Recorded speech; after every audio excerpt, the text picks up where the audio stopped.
Hello everyone, welcome to the lecture series on Fundamentals of Generative AI and Large Language Models. We are in the week 3 and week 3 is variational autoencoders. In the previous week we have seen autoencoders, and in this particular session we will be seeing the variational autoencoders. And in today's session we will look into the working mechanism of encoder in VAE. Now, from our previous session, we have from our previous week autoencoders, we have learned that autoencoders are mainly responsible for reconstruction.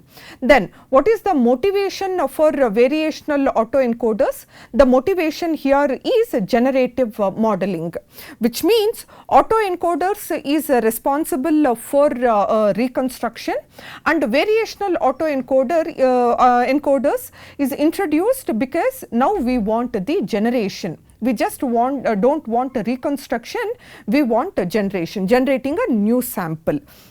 So, this is what is the overall objective. Reconstruction is very good, but it is just not a reconstruction, we want the new samples to be generated. So, that is the reason why VAE is being introduced.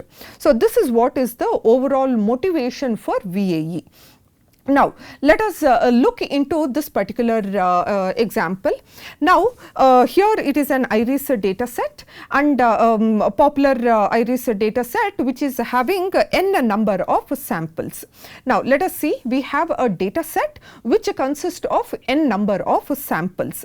How do you denote n number of samples? So, here the first sample is x1, x2 and so on up to nth sample. Now, here since it is an iris data set, there are 3 classes C1, C2 and C3. So, there are some samples which belongs to C1, there are some samples which belongs to C2, and there are some samples which belongs to the class C3. What are these C1, C2, C3?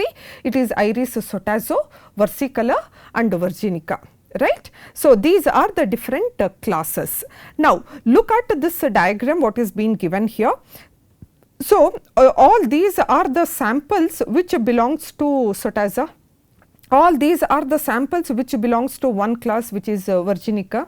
Now, when you look into the samples which are belonging to a particular class are all having the features which are similar to each other.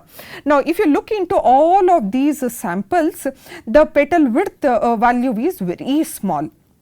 Right. If you look into the petal length, the value is in this range. So, all the samples belonging to a same class will be having a similar features. So, can we say each class follow its own class conditional data distribution? What do you mean by data distribution here? The values will be similar, the feature values will be similar to each other. So, all the samples which belongs to a same class follow a similar pattern. So, you can see all the features which are there in this particular class follow have one type of a feature pattern, and all the features which are there here follow one type of, follow another type of feature pattern. Right. Now, what is VAE? VAE is an unsupervised model. Okay, first one, and it is used for generation, right, generating a new sample. Now, since it is an unsupervised model, for sure during our training, when the model is getting trained, we will not be using any of the class labels.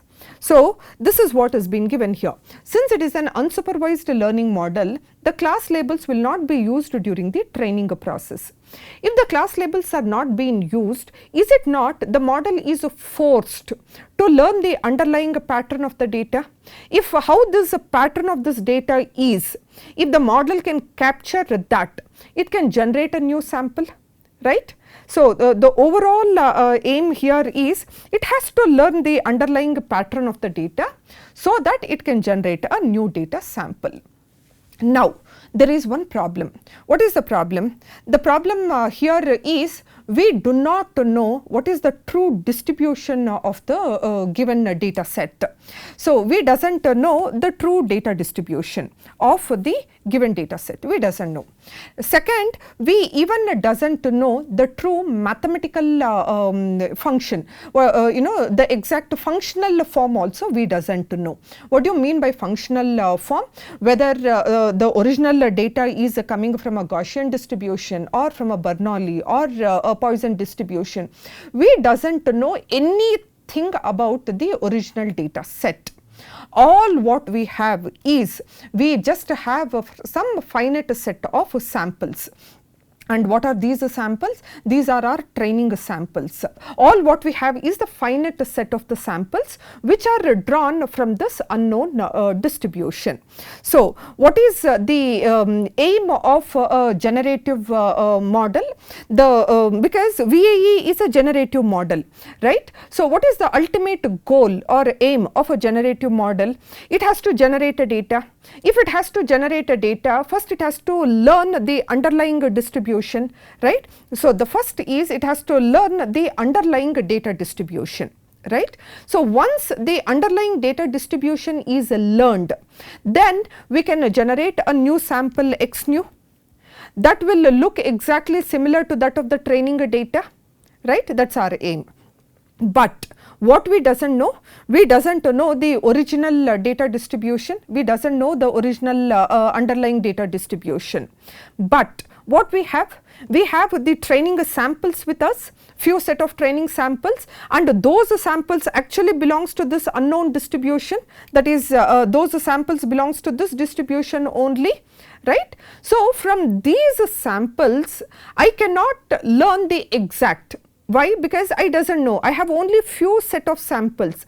From these few set of samples, can I learn the approximate distribution? Possible, right. From this definitely we can learn the approximate distribution p theta of x, right. So, this approximate distribution whatever the model is learning, it should be closer to the original distribution.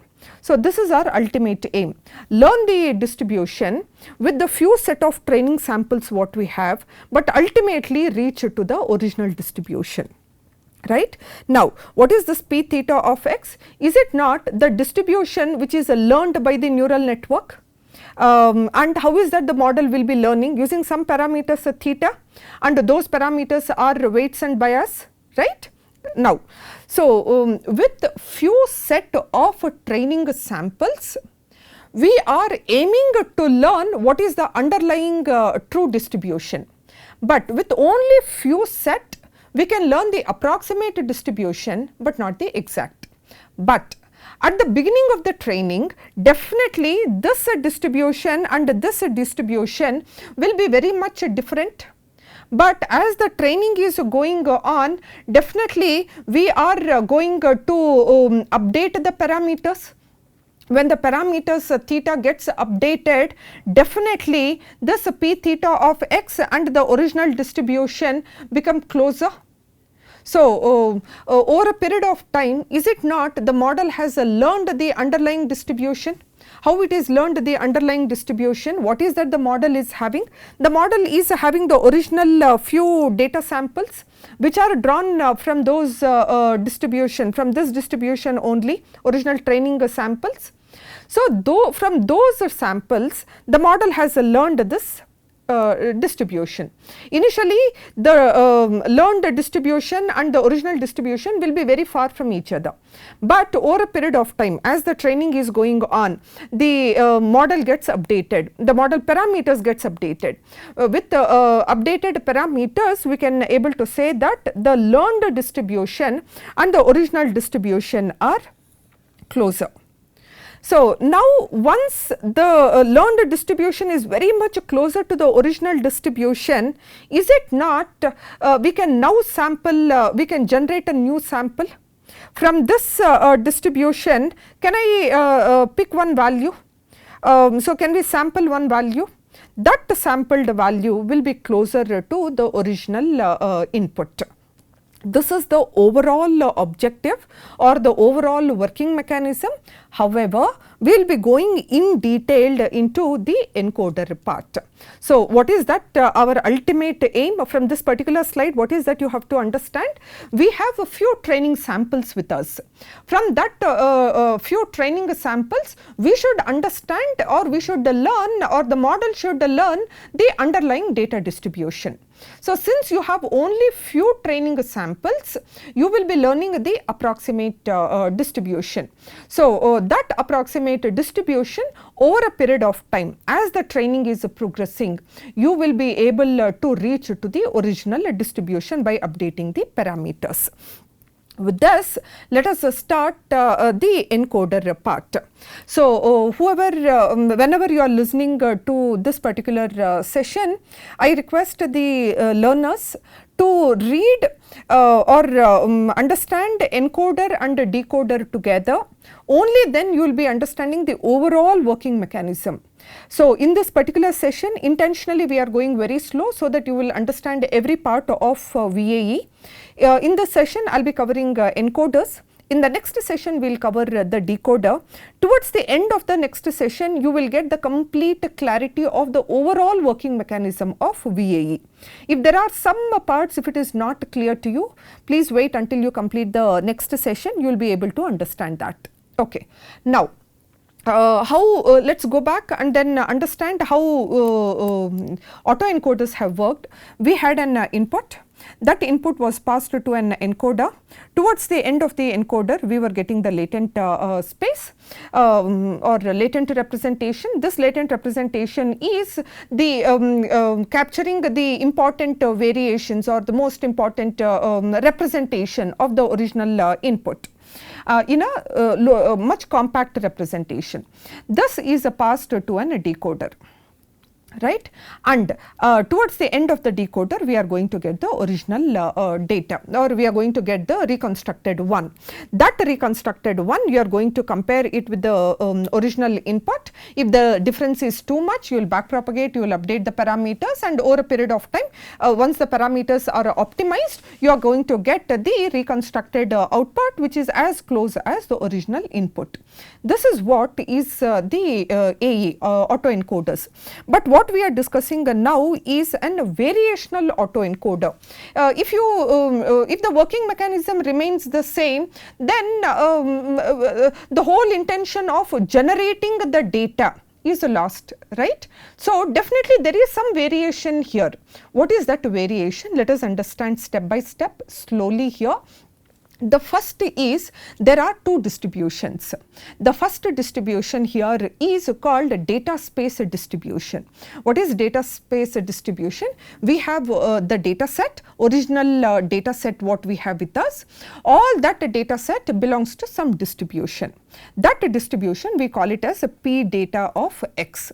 So, what is this? It is the distribution of the samples x1 to xn. Here we have considered a few samples. It is x1 to xn.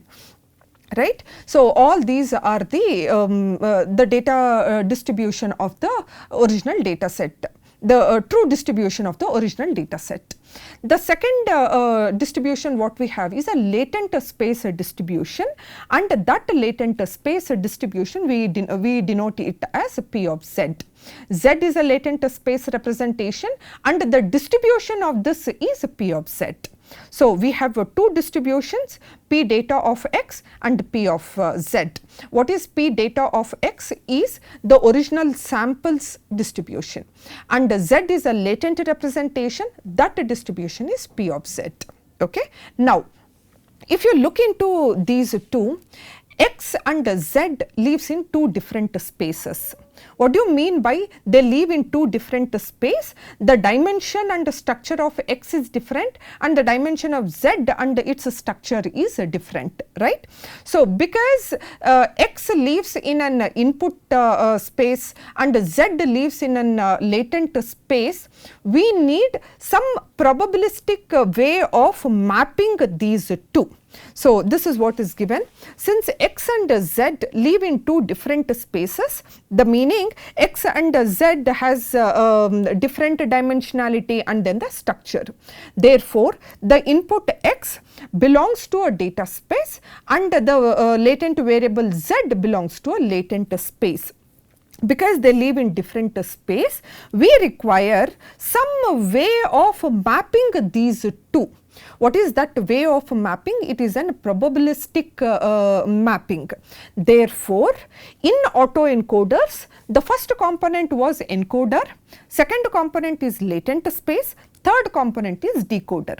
But in VAE, we have an probabilistic encoder and probabilistic decoder. Right, that is the first difference, that is encoder, but here it is in probabilistic encoder. There we had a decoder, but here it is in probabilistic decoder. So we need an probabilistic way of mapping from x to z, z to x dash or x hat. So the very first probabilistic mapping, we call it as an approximate prior distribution. At an encoder side, the role of an or the goal of an encoder is to learn the approximate prior distribution. Okay. So here is the first term where you need to understand. Encoder has to learn. What encoder has to learn? Encoder has to learn something and then it has to give us the output. So, and there in autoencoder, whatever is the output of an encoder, we call it as a latent space. So similar way, here also encoder has to learn something. What is that the encoder has to learn? The encoder has to learn the true posterior. Okay. So what is the true posterior? What is the probability that we get the z given the input x? That is the true posterior. The true posterior is p of z given x. What is this? What is the probability that you get the latent space z given the input x? But encoder will not directly learn this true posterior, which means encoder will not learn this. Why it will not learn the true posterior? Because true posterior calculation is very difficult. Why true posterior calculation is difficult? We will see that shortly.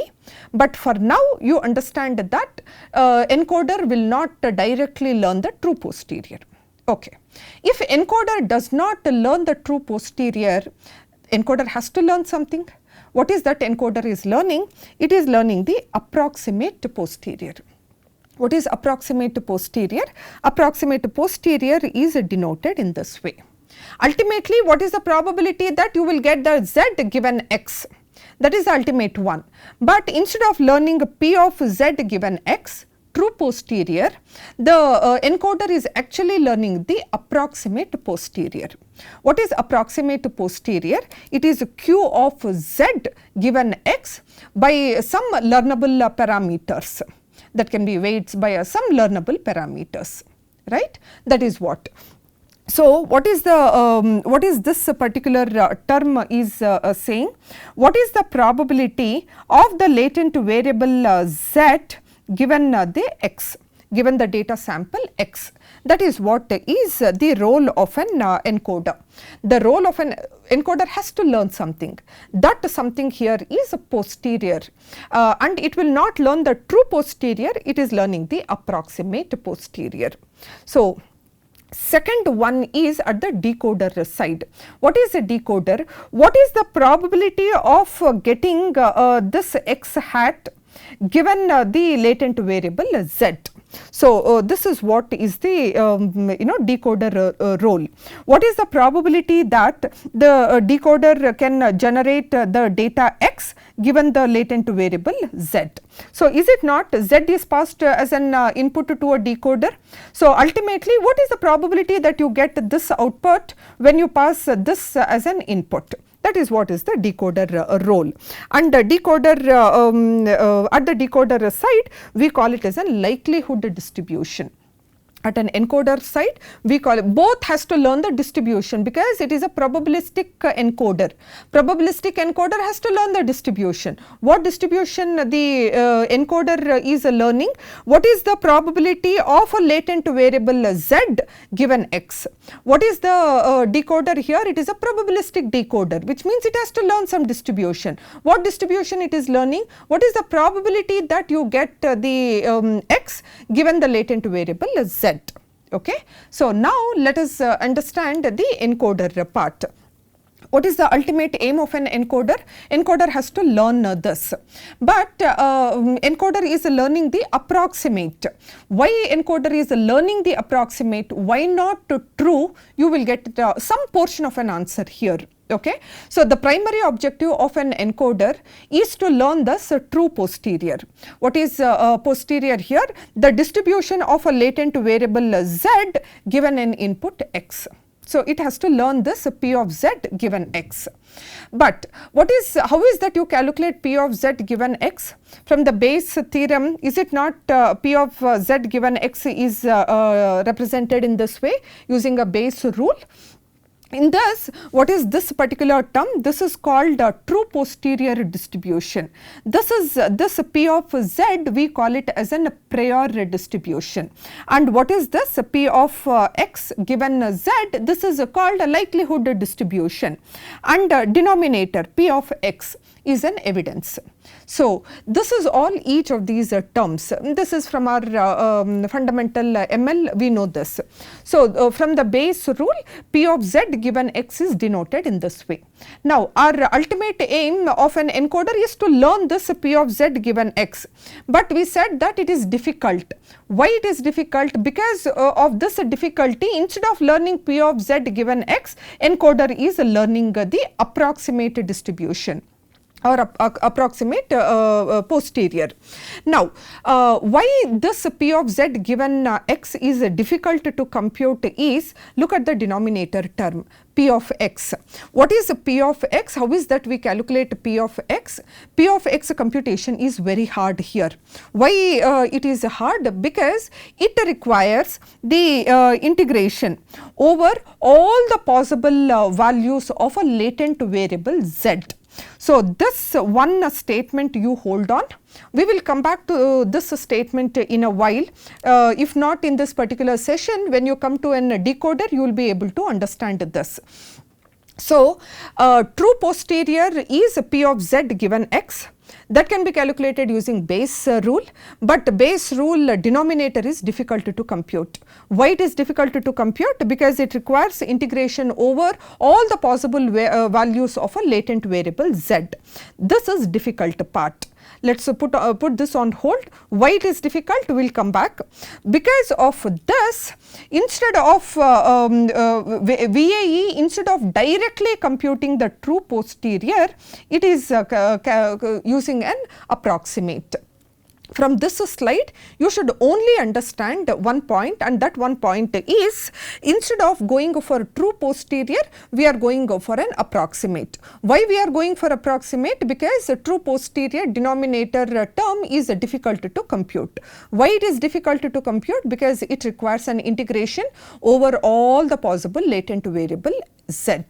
So, this is something which is still on hold. We will come back to this particular question in a while, right. So, now let us move to what we have understood is, okay, encoder has to learn the approximate posterior. Now, let us look into this particular z. Now, in a VAE, z is not a single value. Why it is not a single value?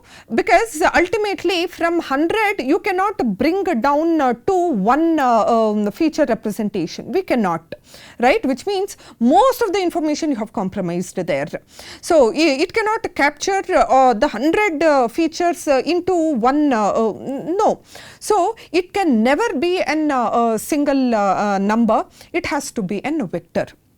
Okay. If you consider one example, if there are 100 features, these 100 features when you pass it to an encoder, you get the output 25. If latent space size is 25, which means 100 neurons, 100 feature values have been compressed and represented as a 25 important representation. So, we have not deleted 75, that 100 is being compressed to 25. So, which means it is not a single number, it is having a 25 features. That is what is a vector of a size 25. So, what are we understanding here? VAE is not a single number, but it is an vector. Okay. And in this particular example here, it is a vector of size 25. Okay. What is the requirement? Go back to autoencoders. Input, when it is passed to an encoder, encoder has to take up the important representations, and then it has to represent in a much compact lower dimensional latent space, correct? So, if that is the case, VAE requirement is also the same.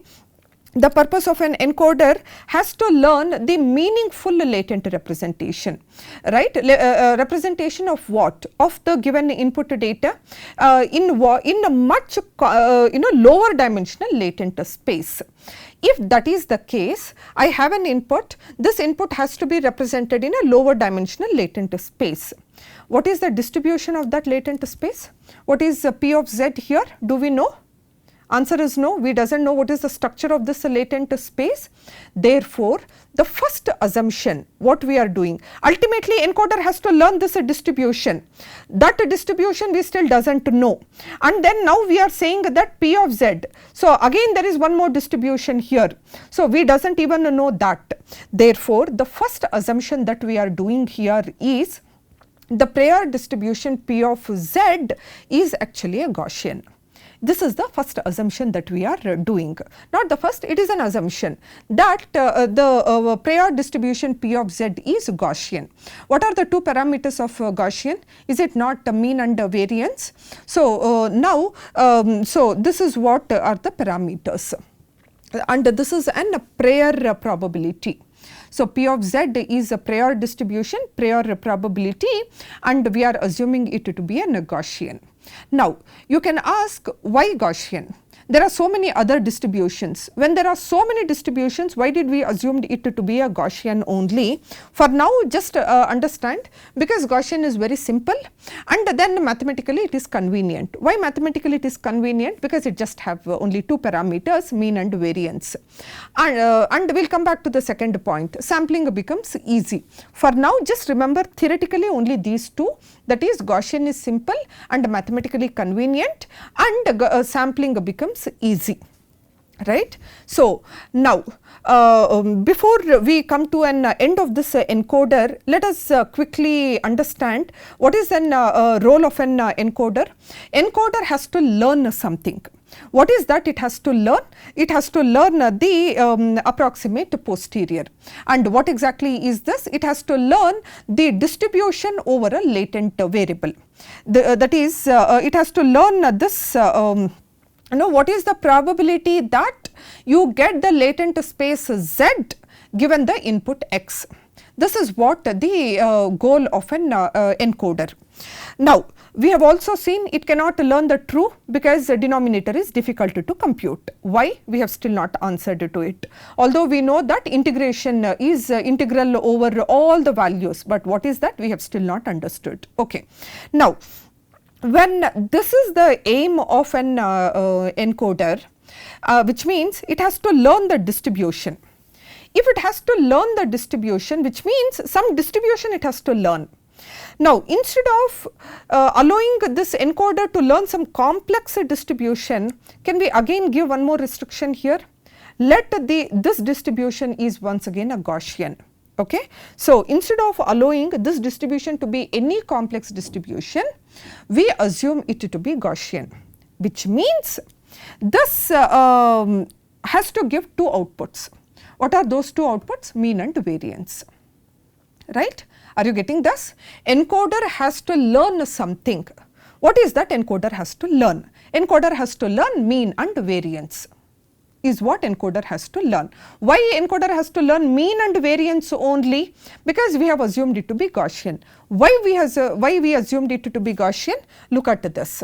Now, when input is passed to an encoder, ultimately we have to get the latent space, right? Now, already latent space we have assumed it to be a Gaussian.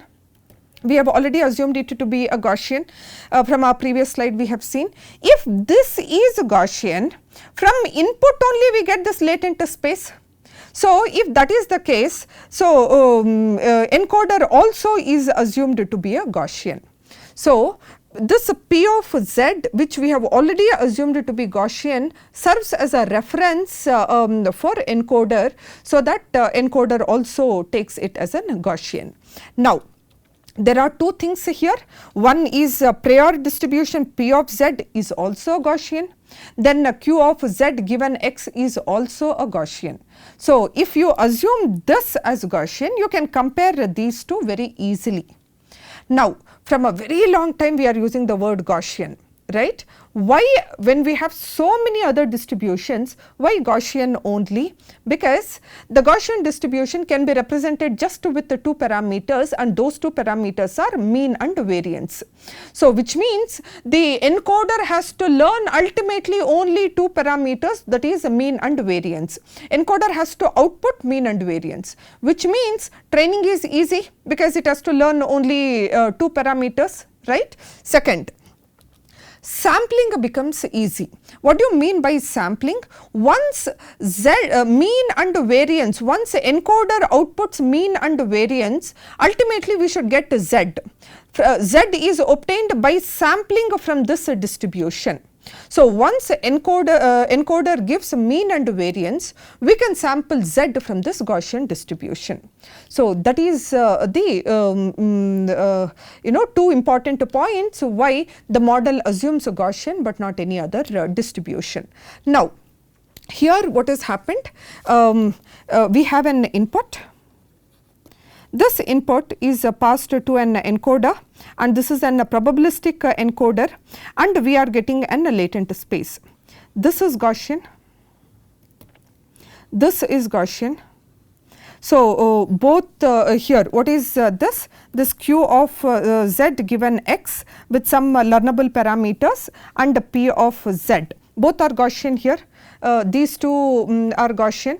Now, how we are ensuring that both are Gaussians here? Both are following, or encoder, probabilistic encoder is closer to the prior.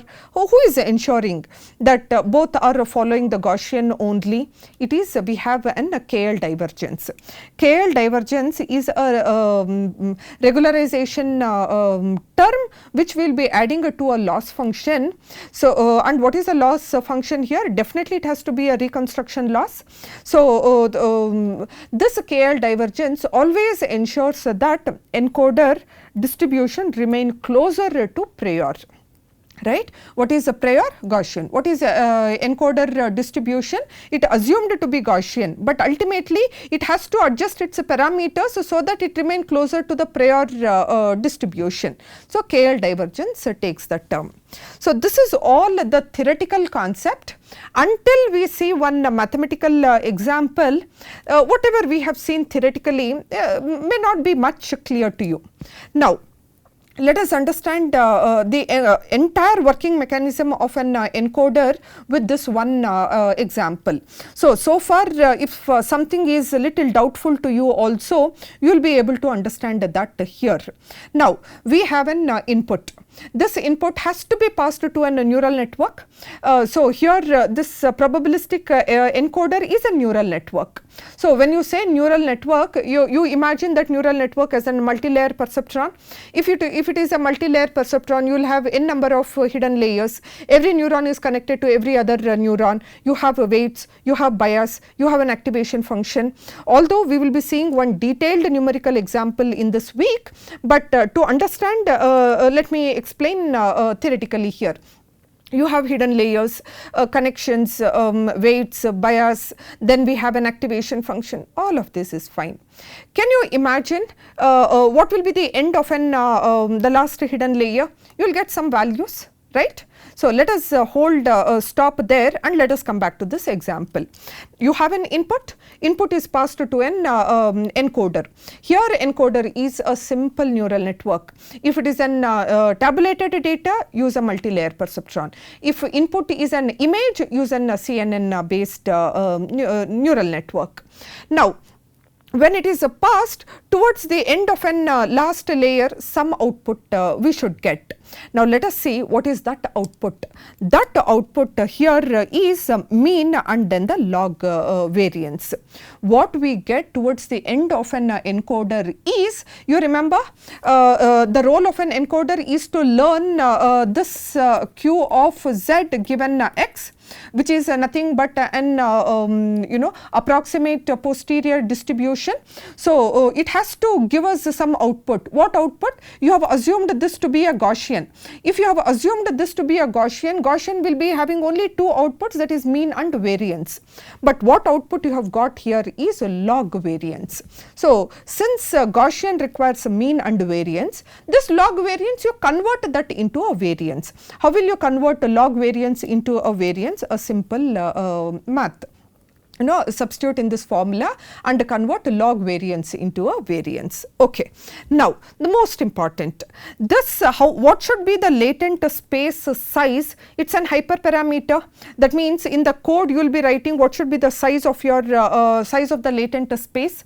Here the size of the latent space what we have given is phi. So, which means we are going to get Z1, Z2, Z3, 4 and 5, which means we are going to have Z1, Z2, Z3, Z4 and Z5. This will be what we are going to obtain at the latent space. This is what is the output. Now, what is the output that we got from encoder? Because it is a Gaussian, it has output, it has given us mean and variance. How many such mean, how many such variance? That depends on the latent space size. Since the space size is phi, we are getting 5 such values and 5 such these values. Okay. Now, once we get this, you remember Z has to be sampled from this distribution, right? What is the meaning of this? Now, this is one distribution. Why? You have taken this mean and this log variance, later you have converted into variance. So, from this mean and variance, sample one Z. So, what do you mean by sampling? Randomly picking one value. Okay. So, when you pick randomly one value, is it not that value is this, right? Similar way, from this particular mean and variance, from this and this, from mean and variance, pick randomly one number, that becomes Z2. Similar way, from this mean and variance, sample one point, that is Z3. Similar way, Z4 and Z5. What did you pass? You passed one input. That for that input you got mean and variance, and then you have sampled Z from this distribution. Sampling Z from this distribution is randomly picking one value from this distribution. Now, we got these 5. This phi, can we pass it to a decoder? We have still not seen what is the decoder. Let us not bother about it. So, now we got this as an input, that is 5 values. These 5 values are passed to a decoder. Now, we will understand decoder in a while. So, this is what we have obtained 5 such values, 5 this and 5 these values. Let us take one example and then understand. Here mean are phi and log variance are phi, and you have converted log variance to variance, and finally this is the variance. This is the variance and this is the mean. Okay. Now, so this is what we have obtained, these two. What is that we have to now do? We have to sample Z from this distribution. So, how Z is sampled? Z is sampled from this distribution. This is the mean, this is the variance. This is the mean, this is the variance. So, what we have? We have Z1, Z1, Z2, Z3, Z4 and Z5. So we totally get 5 values. So when we randomly now sample one value from each Gaussian distribution, so from this can I pick one value? Can we pick randomly when we pick one value, is it not Z1 is 0.65? Why 0.65? It is random. It can be any number closer to this particular mean. So 0.65. Then Z2, from this distribution when you randomly picked one value, we got this. Similar way Z3, Z4 and Z5. So look at this. Finally, the sampled latent vector what we have obtained is this. Now, is it the only one value that we are getting? Now randomly when you pick one more value from this particular distribution, it can be even 0.45 also, right? It can be even 0.55 also. It can be even 0.67. How many such values are possible?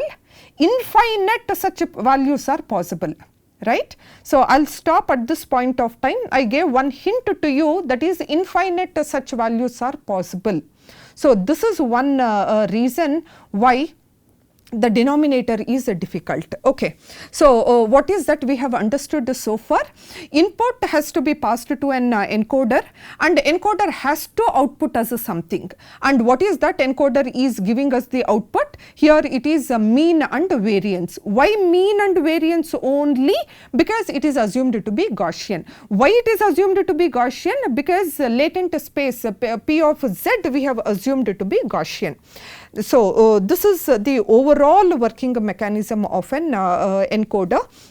In the next session, we will be looking into the decoder part of the VAE, and then towards the end of that, what all questions we have, why denominator is difficult, then how VAE is called a generative model, why not it is called a reconstructive, all that we will be able to answer in the next session, where we will be looking into a decoder part, and we will also look into the loss function of an VAE. Thank you.